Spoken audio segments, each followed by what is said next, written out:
Olá, muito boa tarde e votos de um feliz ano novo. Ninguém pode salvar-se sozinho. Uma afirmação do Papa Francisco que é sublinhada na mensagem para o Dia Mundial da Paz deste ano de 2023.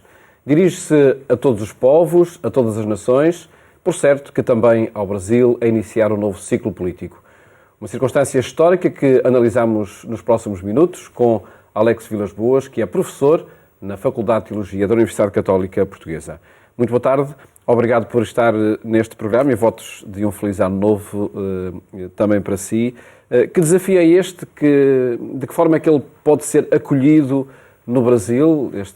Esta afirmação do Papa Francisco, que ele enfim, proclamou bem alto quando estava sozinho na Praça de São Pedro em março de 2019, no tempo da pandemia, que agora repete na mensagem para o Dia Mundial da Paz. Que acolhimento deve ter esta frase no Brasil, no contexto presente? Obrigado pelo convite, Paulo. Também votos de um excelente 2023, que tenhamos aqui um ano com boas surpresas, né? Esperemos que sim. Pois já tivemos algumas amargas, precisamos das boas surpresas agora, a substituir essa lacuna de boas esperanças. Uma delas, queremos que seja exatamente um novo momento no Brasil, né?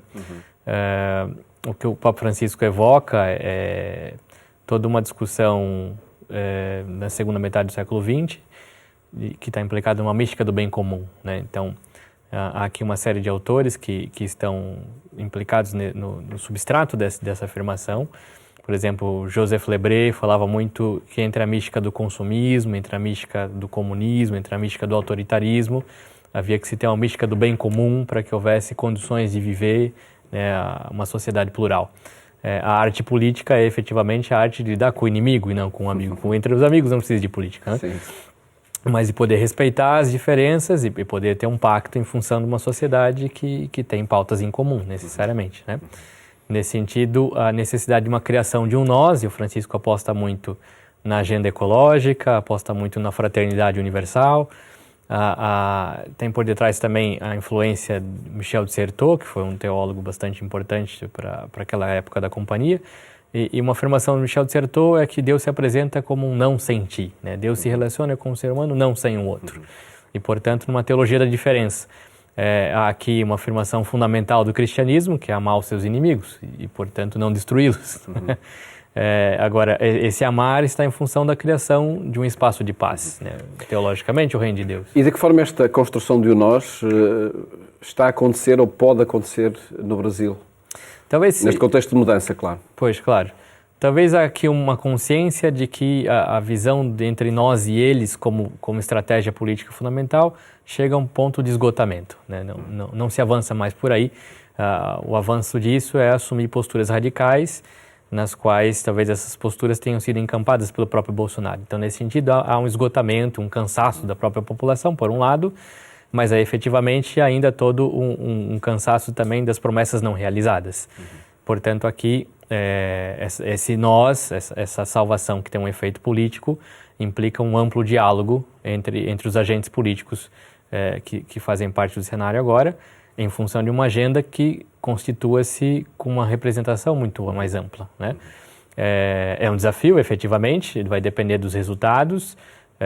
Os 100 primeiros dias são fundamentais, dos gestos concretos que vão acontecer nesse processo, os nomes que vão ser indicados.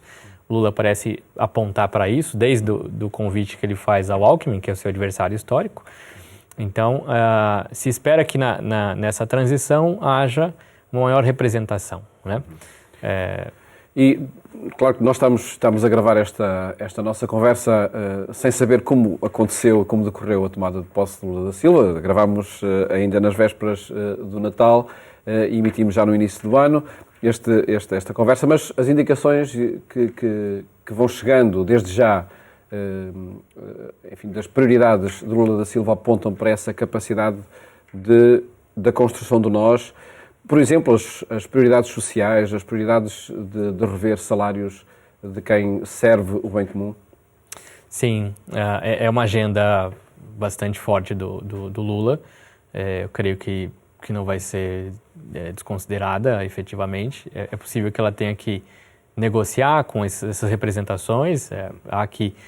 Há também uma tradição muito forte da ação católica no Brasil, de um grupo, sobretudo, ligado depois ao Centro Dom Vital, que pensava uma economia responsável, ao mesmo tempo o papel do Estado na redução das desigualdades sociais. É claro que isso enfrenta o problema dos grandes investidores, que afetam também os pequenos empresários. Então, aqui uma luta de forças muito grande. Nesse sentido, talvez um certo grupo de grandes investidores tenham apostado na figura do Bolsonaro, com uma certa pretensão hegemônica, e agora os pequenos precisam se organizar e fazer frente a esse processo. Nesse sentido, o Bolsonaro ele acaba assumindo posturas mais alinhadas ao trumpismo, por exemplo, né? Também é sintomático quando ele viaja à Rússia para cumprimentar o Putin. Então, assim, ele apresentou certas cartas que depois o efeito da violência assusta a população, evidentemente, né? A invasão do Capitólio, a guerra da Rússia. Então, o preço desse radicalismo, depois, quando atinge a população, há um certo recuo, né? Por outro lado, há que talvez ser mais pragmático, no sentido em que a morosidade da democracia, por vezes, acaba fazendo com que o povo também se canse do processo, né? Nesse sentido, eu penso aqui que a questão religiosa também é importante. A eleição da próxima presidência do CNBB vai ser muito importante nesse processo, para ser uma representação religiosa que fomente esse nós, que ajude a criar uma também aí coerência. se encontram algumas posições mais distantes. Sim, de algum modo sim, há sempre grupos distintos, mas há também uma tradição muito forte de uma certa fraternidade episcopal, nesse sentido. Há um histórico da CNBB com uma atuação social, não há um vínculo direto à representação política, evidentemente, mas por conta de compromissos com uma agenda comum, há uma tendência de corroborar com o diálogo nesse sentido. Eu imagino que seja um novo capítulo no Brasil, que as respostas que foram dadas já não são suficientes. Agora, os compromissos que foram feitos precisam ser mantidos nesse sentido, né, com a população. E penso aqui que é fundamental também lidar com outra parcela da população, que é o grupo evangélico. Este grupo não se sente representado pelo CNBB, por exemplo, né? E não raro também tem uma presença muito forte na sociedade. Muito forte, pois, exatamente. Na sociedade e também entre os eleitos. Também entre os eleitos. A bancada política também está representada nisso. Então, há que se ter aqui um diálogo crítico, evidentemente, mas a capacidade de diálogo muito forte, né? Então, eu penso que se tudo correr bem, se não houver interferências no processo democrático, a agenda do diálogo vai ser fundamental, né? Essa criação de um nós. Desde a eleição, desde os resultados eleitorais próximos, portanto, que mostram de facto dois blocos, até agora a tomada de posse, estes meses mostraram que Lula da Silva foi sendo capaz de aproximar, foi sendo capaz de construir o tal nós. Na medida do possível, eu acho que sim, pelo menos mais que o Bolsonaro, evidentemente, né? Nesse sentido, há um movimento que se distancia da postura Bolsonaro, evidentemente. Então, nesse sentido, há aqui talvez alguns gestos simbólicos, a indicação de ministérios, porém, tem todo também uma remodelação que o Bolsonaro fez com o quadro anterior, o que implica, então, se algumas coisas são realocadas ou não, ou se são restituídas. Os primeiros gestos foi a participação na Cimeira do Clima, no Egito. Pois, exatamente. Foi desde logo uma afirmação exatamente. da agenda comum. Pois, exatamente. A equipe de transição, né, colocar o Alckmin como à frente dessa equipe de transição, os nomes que vão ser colocados, são nomes que por vezes têm a ver com o histórico de competência e não só por fidelidade ideológica e tal. Então, isso são indicativos, né? A preocupação com o povo, no sentido de que privilegiamos, então, certas políticas públicas, no momento em que a fome volta a aparecer no Brasil, uma desigualdade muito grande, num país rico, com muitas pobrezas, então isso é chocante para a população. E acredita, Alex Vilas Boas, que vai ser possível retomar essa economia forte que o Brasil tem? É possível porque o Lula, nesse sentido, tem uma habilidade diplomática muito maior que o Bolsonaro, né? O Bolsonaro chegou a colocar o Brasil numa circunstância muito próxima do apartheid na África do Sul. Nenhum país conversava com o Brasil. Nesse sentido, já as manifestações de apoio, os gestos de efetiva consolidação do processo democrático com a eleição do Lula por vários países já indicam uma abertura nesse processo, né? Há aqui talvez uma necessidade muito forte na Europa, evidentemente, que é de pensar energias alternativas, e o Brasil como parceiro ecológico é muito importante. Então, há grandes chances de que isso funcione na medida que talvez aqui, na medida que o meio da engrenagem, né, funcionar, há expectativas que podem se cumprir muito fortemente. Agora, é claro, tem todo um cansaço da população que há que saber lidar com isso, não vai ser fácil. Retomemos aquela ideia que há pouco falava do contributo que a Igreja Católica no Brasil, nomeadamente a Conferência dos Bispos do Brasil, a CNBB, pode dar à tal construção do nós. Contamos aí também com contributos muito relevantes para que se podem, enfim, pelo menos contagiar a sociedade? Eu creio que sim. Há muitos bispos engajados com a questão da Amazônia, há muitos bispos engajados com as pastorais sociais são muito fortes no Brasil. Há aqui talvez um momento em que alguns líderes episcopais já não estão mais no cenário, os líderes históricos, evidentemente, mas há uma herança muito forte do que foi feito, né? E que talvez tenha aqui, porque ao analisar de cima fica mais fácil identificar os processos, mas no dia a dia, às vezes, alianças são muito tênues, né, entre um processo político e um processo religioso. Mas eu penso que a reação que a população teve de um país dividido, ela exige que o processo religioso tenha essa lisura de delimitar certas distâncias, né? Ou seja, nós podemos ter um ideal comum, mas o modo de nós construirmos, os efeitos políticos desse modo de construir, ele tem suas distâncias respeitadas nesse sentido. Então, no momento de ditadura, é muito difícil você distinguir os heróis e os vilões, né? Há entre um e outro 50 tons de cinza. E portanto, por vezes a resistência política, a resistência religiosa é muito próxima, né? No momento de uma democracia estabelecida, é mais fácil identificar o que compete a cada instituição. Nesse sentido, uma saudável relação religiosa com a agenda ética tem um efeito positivo de fortalecimento democrático. E um saudável respeito democrático do Estado laico tem um efeito positivo de permitir a liberdade religiosa atuar com sua consciência ética. Essa confusão que o Bolsonaro promoveu precisa ser desfeita de algum modo, né?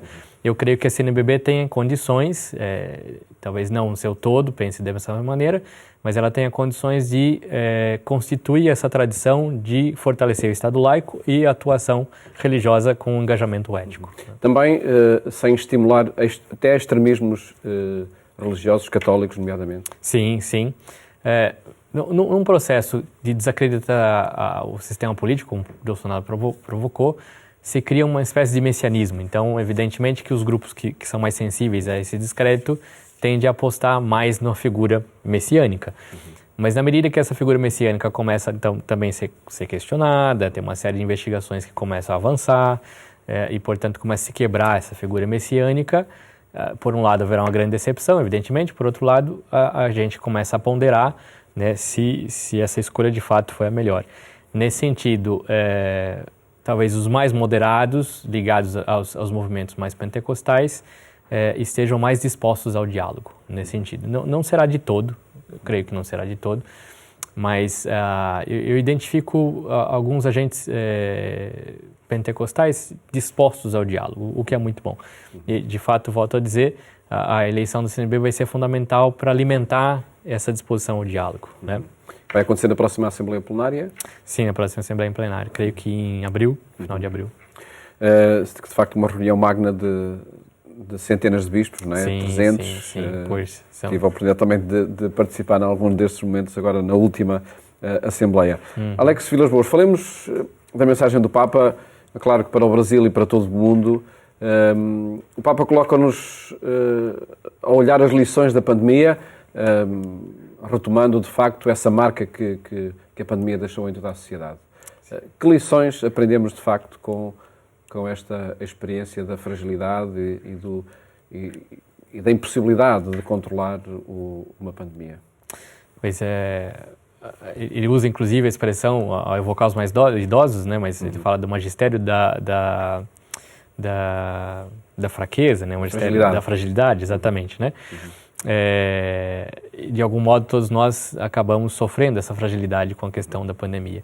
Há uma tendência muito forte de simplesmente pensarmos que viramos o capítulo e alimentar uma cultura de indiferença com tudo que se passou, né?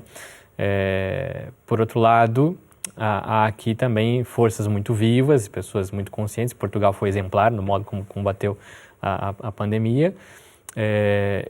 de que o modo como a sociedade está organizada, em que tudo está interligado, não estamos imunes a uma nova pandemia. E portanto, há que se ter, mais do que a cura da doença, a cura de um modo de pensar, de que tudo está interligado, né? Porque na próxima pandemia, talvez possamos ter uma postura mais efetiva e com efeitos menos dramáticos e, sobretudo, na relação dos países mais ricos com os países mais pobres, nesse sentido. Dizer que tudo está interligado significa assumir de vez a fraternidade? Sim, é uma fraternidade que se marca não por uma política de identidade, mas uma fraternidade que se marca por uma política de comunidade, uma identidade aberta, né? E, portanto, da comum dignidade que nos constitui. Então, e a humanidade ainda não aprendeu a ser fraterna? Enfim, são ideais proclamados no século XIX, igualdade, liberdade e fraternidade. Pois. Esta fraternidade foi ficando esquecida? Talvez ela tenha sido lida de um modo mais romântico e menos complexo, no sentido que há efeitos colaterais desse processo.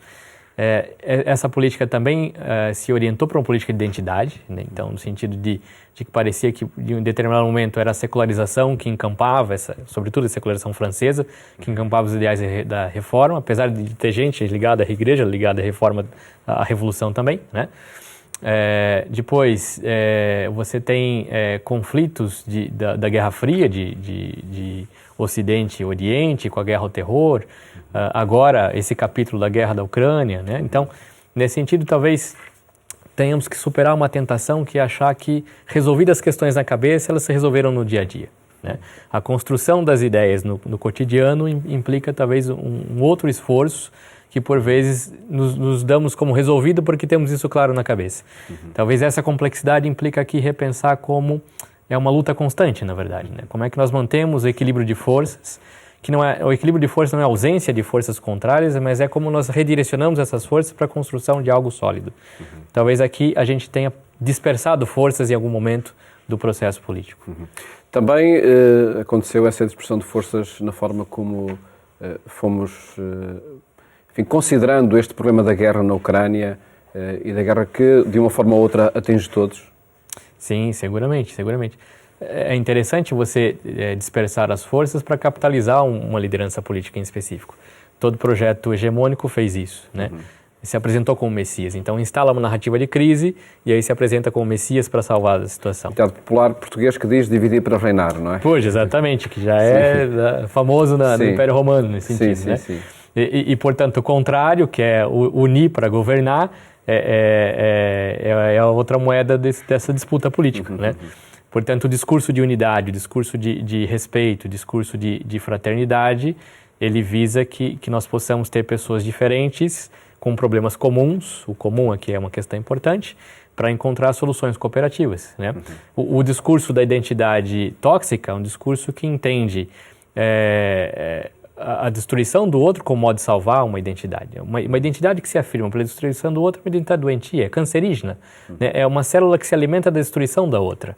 E, portanto, o ódio não pode ser um motor de transformação da sociedade, né? Ao pensarmos a fraternidade, nós estamos pensando que o bem comum e o reconhecimento da dignidade humana é o modo na qual a sociedade se sustenta. Não resolve todos os problemas, mas pelo menos existe e, por existir, pode lidar com todos os problemas, né? O discernimento é fundamental nesse processo.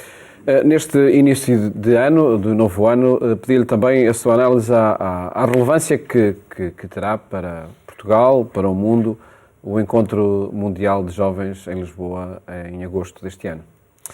Excelente pergunta. A jornada é efetivamente um evento de grande impacto, é impossível não percebê-la, mesmo quem não goste não vai conseguir escapar dela. Basta ver como acontecia, por exemplo, na Alemanha, em que você tem um sistema de transporte muito preciso, que chega ao segundo e tal. Você tinha atrasos imensos quando teve a jornada da Alemanha, por exemplo. Então, isso é um sintoma. E, efetivamente, ela vai causar impacto na sociedade. Agora, a pergunta depois que se faz sobre toda a jornada é o que fazemos após a jornada, né? Se há pretensões de achar que a reunião de católicos no mundo todo vai fazer com que haja um aumento de católicos, efetivamente parece ser um mau caminho, né? Nenhum país que teve a jornada manteve o número de católicos que se reuniu após a jornada.